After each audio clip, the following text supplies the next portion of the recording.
back to the Fire Burns Within channel, episode 12 of weekly album reviews.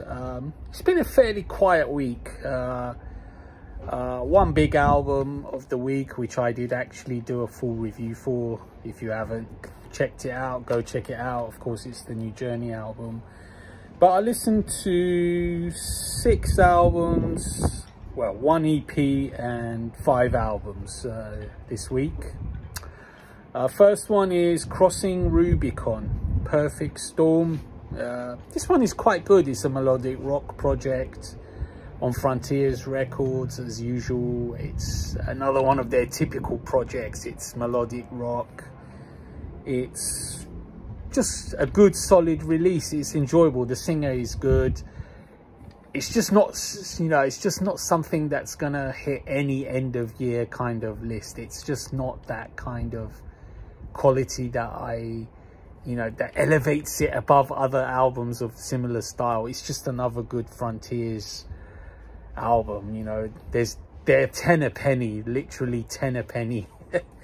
I rated that one at 7 out of 10, just your average 7 out of 10.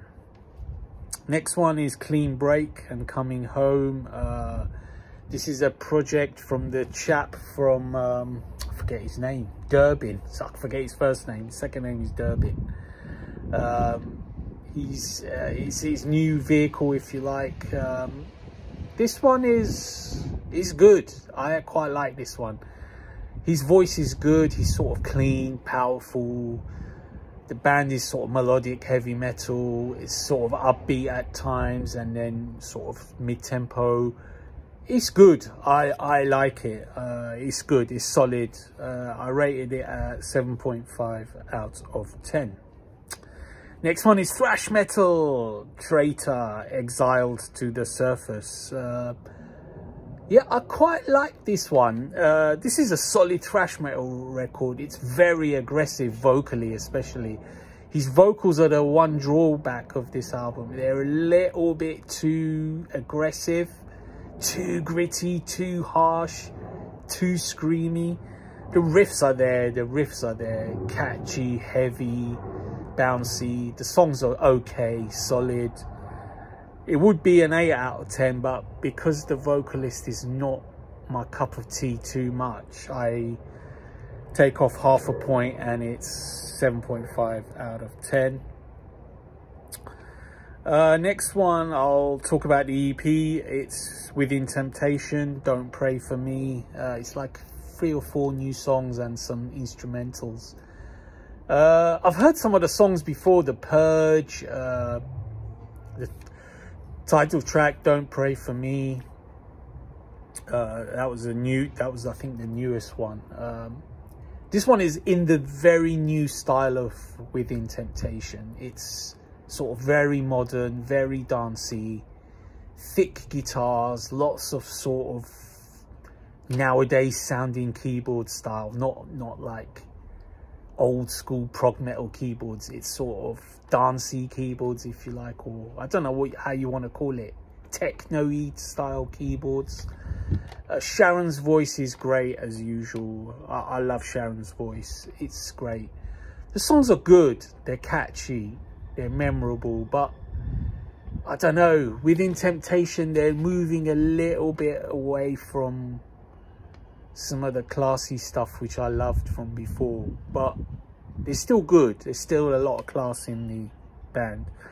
I'll rate the EP 7 out of 10. It's solid, but we'll see how a full album turns out if they ever get around to doing the album. Next one is Journey, of course, Freedom. I reviewed on the channel. I've listened to it a couple of times since, and I'm sad to report it's not getting any better. I gave it a 7 out of 10. Now, I think I may have been even a touch generous. I might reduce it by half a point to 6.5, perhaps 6 out of 10. I don't know. It's not doing a whole heap for me. And the production, the more you listen, the more you spot the flaws, and especially when you're listening with headphones, it doesn't sound the best. Maybe I should try listening out loud through my speakers. Maybe it will sound better. But yeah, so I gave it 7, but I'm going to reduce it by half a point to 6.5 out of 10. Now, my album of the week is actually an older album, which I never heard, but I heard a single during the last week because I just never heard this album. This album came out early June. It's by a band called Dampf, D-A-M-P-F. They're Swedish. The album is called Arrival. I heard a single during the week and I was like, wow, this is so interesting. This is so slightly different. It's like heavy metal goth with some industrial elements, but not really too industrial. It's sort of got grand big keys. It's got like sort of growling. It's like got a aggressive low growling, but it's also got very sort of melodic vocals almost. It's got this is the goth element. It's sort of catchy, gothy, melodic. It's memorable. I mean, the songwriting is really good. This is what draws me in. You've got to hit the song factor. You know, it's got to be catchy. It's got to be something memorable for me to like something. And this is really memorable. I mean, the album I didn't listen to it like at the time, but it's the album of the week for this week, and I give it 8.5 out of 10. I think it's really good album. I look forward to listening to it again. I should add that the members of this band are from Sabaton and Bathory. I was reading. I don't know which members, but that's what the write-up said. And the singer is a chap called Martin Eriksson, is it? And I know that guy. He used to be in, well, he was in this band E-Type in Sweden. He's like a techno band. So he was fronting that band, techno rock, techno 80s metal, something like that. They were sort of a mix, but mainly in the techno style. But in this album, he's still singing, but he's sort of doing this sort of gothic rock type vocals, quite growly a little bit, but also very melodic as well. It's hard to describe. You just have to listen to this album. This album is catchy. I mean, I recommend anyone who likes heavy metal just to listen to this album. It's a good one. Okay, that's it. Dampf, The Arrival is album of the week.